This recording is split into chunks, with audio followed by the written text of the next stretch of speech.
For some of us, we might try to give our 50 away and make somebody else own all of it. Or we might try to own all of it. We might try to own ours and everybody else's. And we can't control how they think, feel, speak, respond. They are on their own journey. They see the world through their lens of their particular hardwiring. That is not on you. You can influence it, but you can't own it.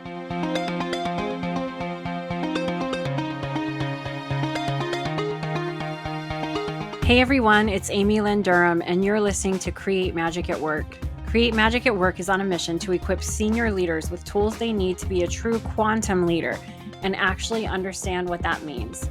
Improve employee engagement, retain top talent, and transform your workplace culture to have less drama and stress.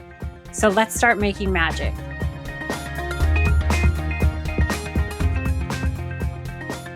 Today, I am excited to introduce you to our guest, Amy Woodall. Amy and I met through Nikki, who is the head of the People Forward Network.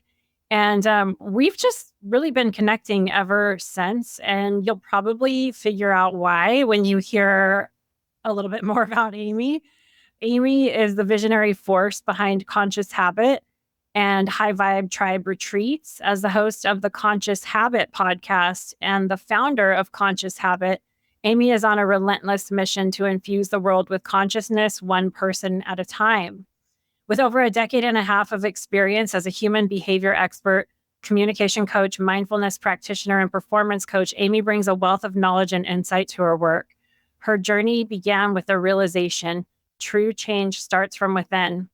Frustrated with merely addressing surface level issues, Amy delved deep into the intricacies of human behavior, communication patterns, and the power of mindfulness. With an infectious blend of fun, thought-provoking insights, Amy empowers individuals to navigate their inner worlds, unlocking the potential for profound personal growth and authentic connections. Through the Conscious Habit framework, she guides clients on a journey of self-discovery, enabling them to live lives they truly love from the inside out. Amy's impact doesn't stop there. As the co-founder of High Vibe Tribe Retreats, she curates transformative experiences that transcend the ordinary, blending yoga, meditation, and soulful exploration in breathtaking locations across the globe. Sounds amazing. Amy creates safe spaces for strangers to evolve into a tight-knit tribe. Each retreat is not just a getaway, but a catalyst for profound healing, connection, and growth. And she's got a track record of sold-out retreats and countless lives transformed. Amy's mission is clear: to empower individuals to take charge of their consciousness and lead happier, healthier, and more conscious lives. For Amy, this isn't just a personal journey. It's a collective responsibility to make the world a brighter, more enlightened place, one conscious step at a time. I just want to clarify, I was reading this bio for Amy Woodall, not for myself, Amy Durham. There's so many. First, how many parallels in our lives and in the work that we do. So, Amy, thank you for joining us today and for being a guest on Create Magic at Work. Is there anything you want to add? Oh my gosh. I'm like, thank you for reading the 12-minute version of the bio. Well, thank you. Thank you. I'm so glad to be on. It's fun to do a podcast swap because, Conscious Habit listeners get to hear you. And so I'm so excited to be on Create Magic at Work. Thanks for having me. We're going to definitely bring some magic to everyone today. I want to start off asking you what you think conscious leadership is compared to traditional leadership styles. Consciousness to me is this space where creation happens. It's this space where intentionality and connection lives. And I don't think that we can have that if we're not being conscious. So if we put that together with leaders, if we kind of embody what does it mean to be a conscious leader?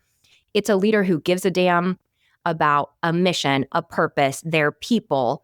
They're connected to their own why, but just as much as to everybody else's. To me, a conscious leader leads beyond their own personal agenda, and they look to serve a greater good. That sounds awfully similar to what we talk about here on Create Magic at Work, which is the quantum leader goes beyond serving shareholders, clients, teams, employees, and they make business decisions that ripple out into communities, for the planet and for humanity as a whole. So thinking that, what made you form conscious habit? Like, how did you bring consciousness in and then add the word habit to it? And what does that all mean? Well, I mean, really, so in the bio, the 12-minute version, it talked about how I spent a good, well over a decade and a half as a performance coach. And initially in this world, I was tasked with going in and helping companies improve their sales strategy and outcomes. And it's pretty like tactical and to the point, except I was so grateful to have incredible mentors who really looked at this like, yes, we're impacting sales, but selling is really about human connection. So I was taught this human connection along with this very like tactical, negotiation, close the deal. And through this work, I think very simply. I mean, I barely graduated the 5th grade. That's kind of what I joke and say. So my brain thinks, like, how do I simplify? How do we find the root? And something that's always frustrated me, and I'm sure this has been part of your journeys, and maybe many of the listeners. I don't like to put band-aids on things. So even in this performance coach, we would go into organizations and I'd sit down with the leaders and we could see they had top line growth, but there was attrition. And when I was trying to follow kind of the root of where it came from, it was because, oh, yes, operations and customer service and sales hate each other. And every company all over the globe, hate's a strong word. But following that route, I was like, how do we teach these same concepts to customer service and operations? So it's funny how this takes a turn into consciousness. Following that route of teaching them how to close that gap, I could still see like there's still so much drama that's being like the next problem is drama, challenges, people challenges. That's the next issue we're seeing in organizations. And simultaneously, I was on my own path of being like, there's got to be more to this.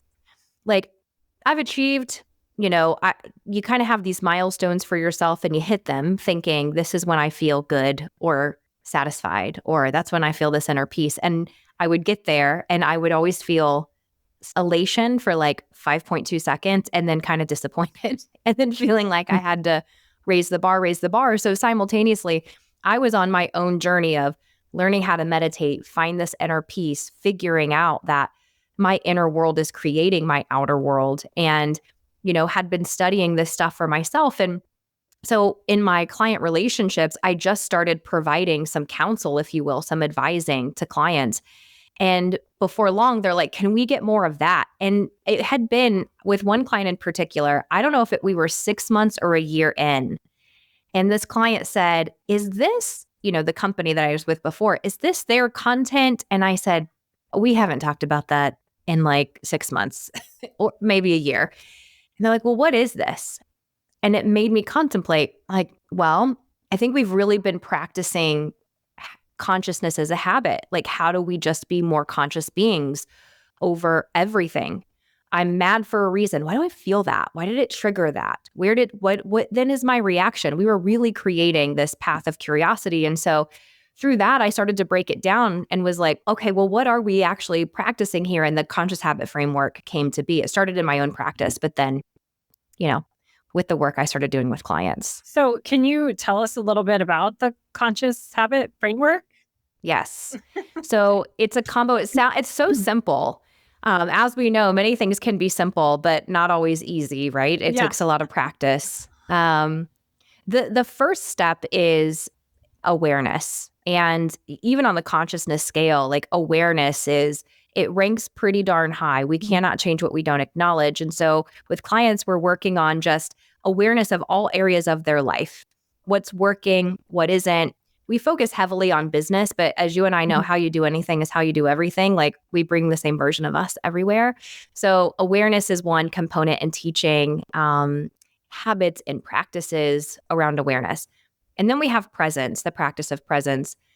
It's been probably 7 years ago now that I went and got certified as a meditation teacher, spending hundreds of hours figuring out like what are the modalities and what's the effect on the brain and body. So we also then, once we create awareness, we create this presence and this acknowledgement of our nervous system. And am I anchored in this here and now? Am I in an old story or a future story? So presence is a part of that.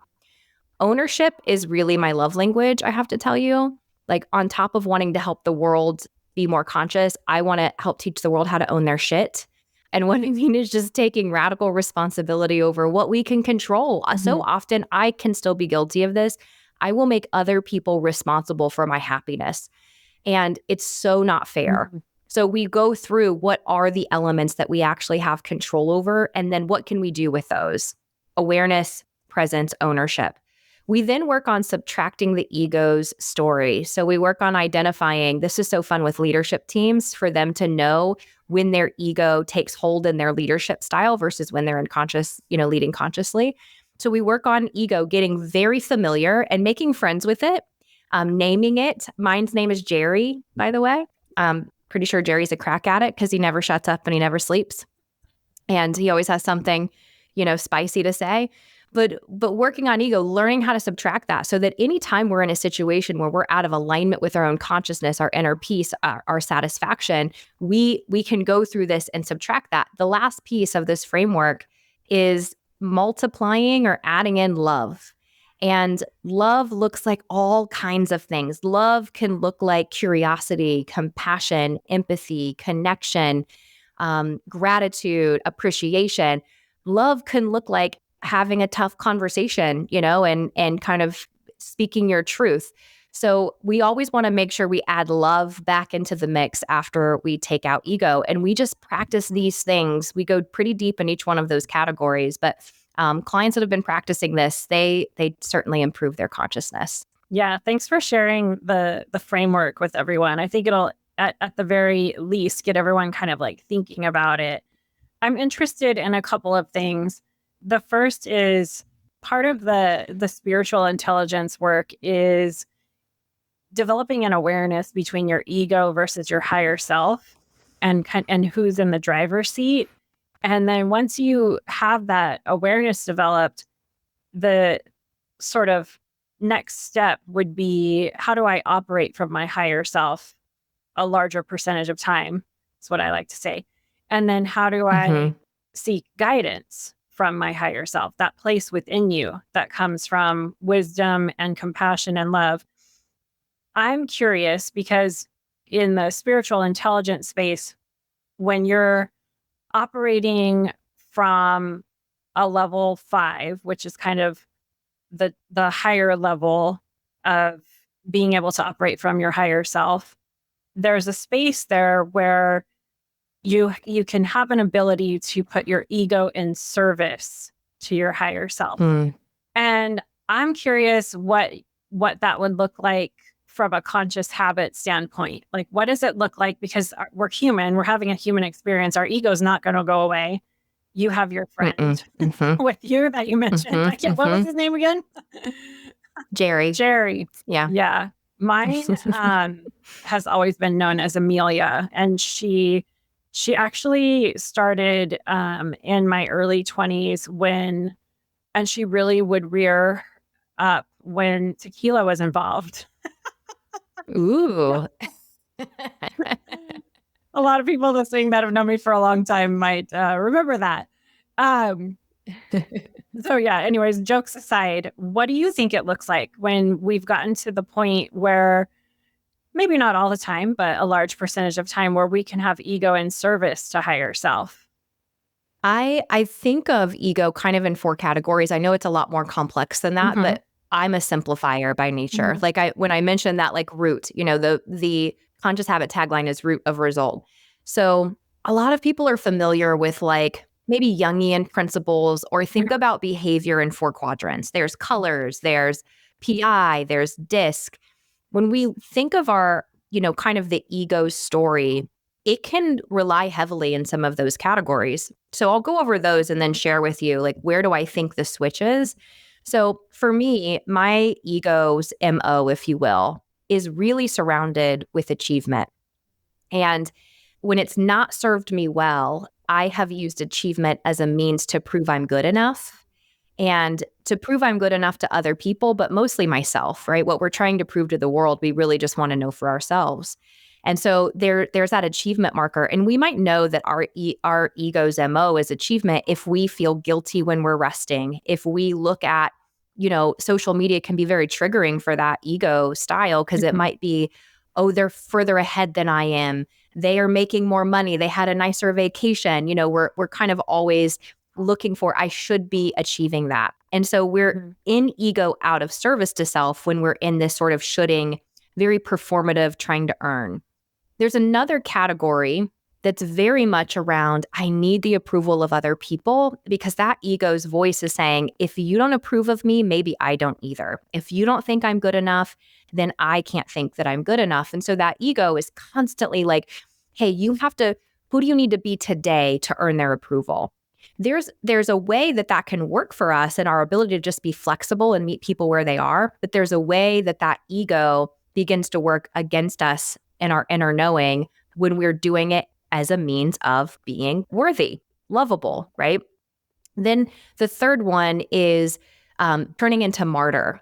So for some of us, we are people pleasers, and it can be one of our greatest strengths. I have lots of clients who say I'm a recovering people pleaser, but there's things that are so great to anticipate the needs of other people, to, give them what they need and always be there and think of others. But it works against us in this ego if it is you are selfish. How dare you think of yourself? How dare you spend that money on you? How dare you take that? How dare you tell them no? You're letting them down. That's when it can get toxic for us. And then the fourth one is the perfectionist. That is the voice within that says, you can't make a mistake. You have to know everything. You have to be perfect. Try harder. They need to respect your work.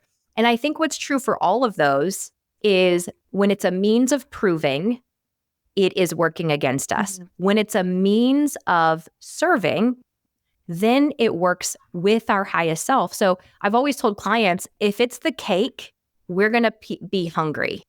If it's the icing, it gets to be super sweet. So for me, I kind of have a need of wanting people to like me. I feel like the older you get, the less you care, to be honest with you, the more you're like, I've worked out of that.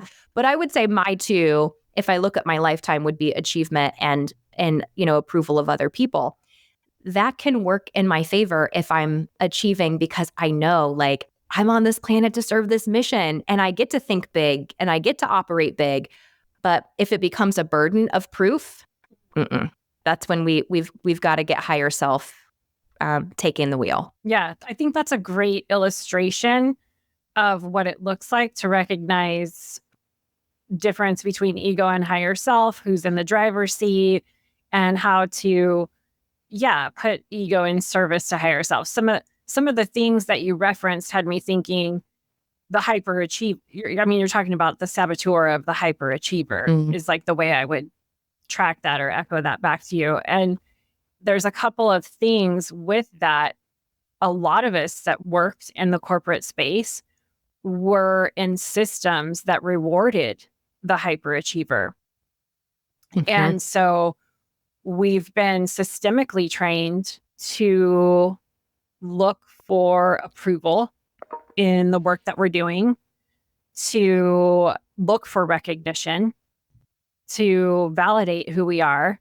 And I think really the call moving forward for quantum leaders for tapping into our higher selves is self-belief and selfishness.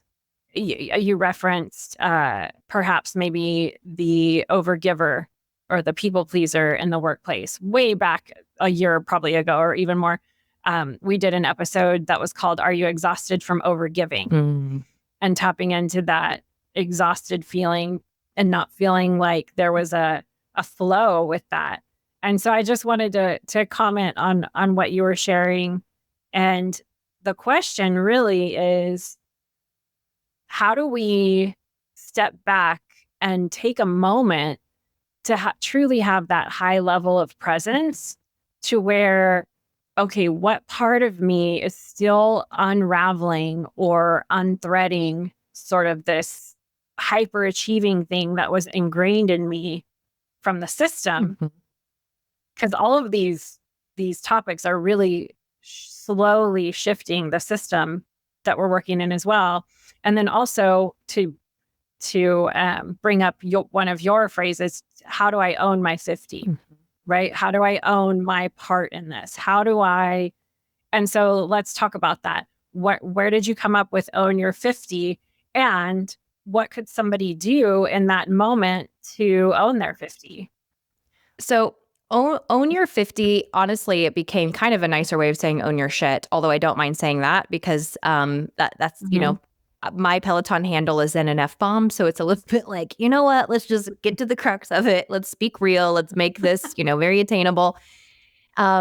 Here's how, when I was in my former world in this performance coach, right? And I went from sales into kind of customer service and operations, and then into a lot of conflict and, drama. And we were doing a lot of Cartman's drama triangle and that sort of work of helping people navigate that.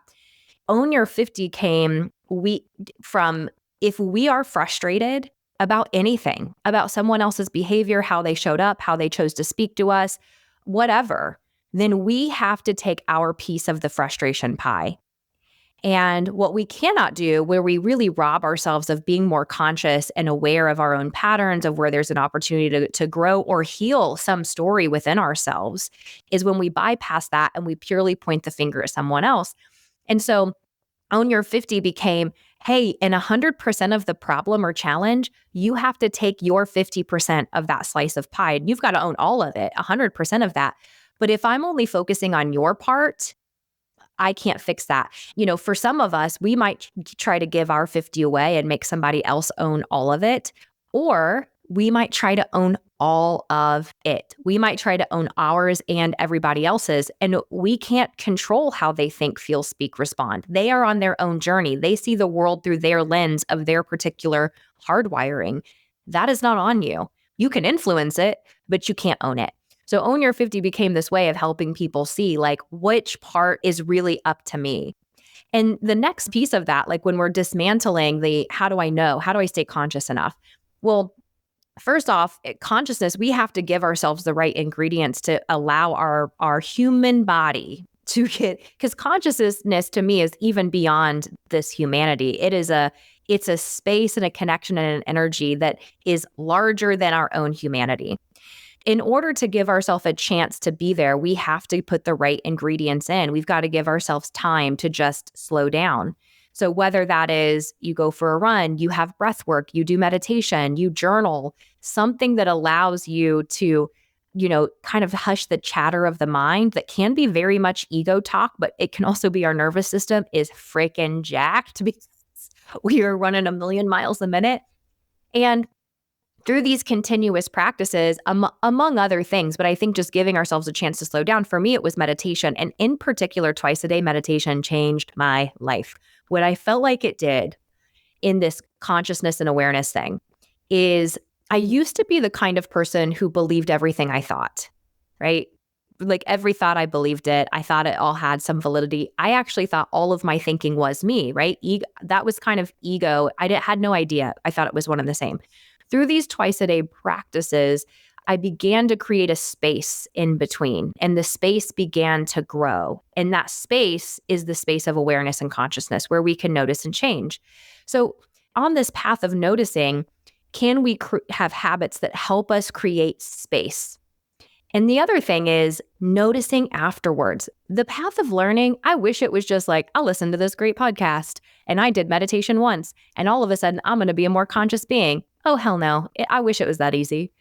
We have to screw it up, but be willing to notice to make change happen. And so when I say screw it up, I say that with love because really it's all good. Like that's part of growth is busting your nose. If you find you're still kind of chasing the dollar, I think just checking in with yourself. Where am I? What do I feel like I have to prove? What do I think this goal is going to give me? And being able to just untangle it through, providing some curiosity. Those are some very simple steps. And beginning to break that down. We can get even deeper into that. That's kind of the 30,000 foot view of Own Your 50. And then to get more mystical and magical with it, the Own Your 50 is obviously exactly what you described because you came up with it. But the other piece too, I keep thinking shadow. So, if something is really charging you in the workplace, emotionally charging you, that's the Own Your 50 part where you're like, gosh, why has this got me jacked up so much? Where is this within me? And how do I shine a light on the shadow of that? And we like to talk about shadow work on Create Magic at Work occasionally. So it kind of reminds me of the shadow.